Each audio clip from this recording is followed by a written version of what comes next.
Hello guys, welcome back to this channel. In this today's tutorial, I'm going to show you how we can apply voice effect to our video in KineMaster. Okay, let's get into it guys. I have created a project in my KineMaster application and I'm going to apply voice effect to this video. If you want to do that, first of all, we need to tap on the video until the video is active.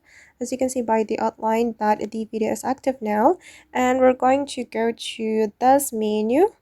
You can scroll down until you find the reverb option.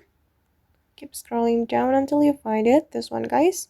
Just tap on the reverb and here you'll be able to apply some voice effect to your video, and I'm going to try it one by one. And I bring, and I bring, and I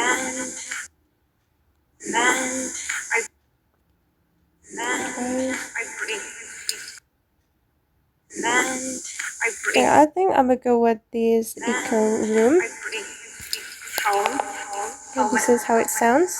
I'm gonna go with this one and I'm going to show you the final result.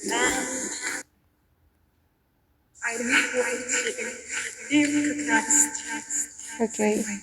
Alright guys, and that's all the way to apply voice effect to our video in KineMaster. I hope this tutorial will be useful for you. Thank you so much for watching and see you in the next video.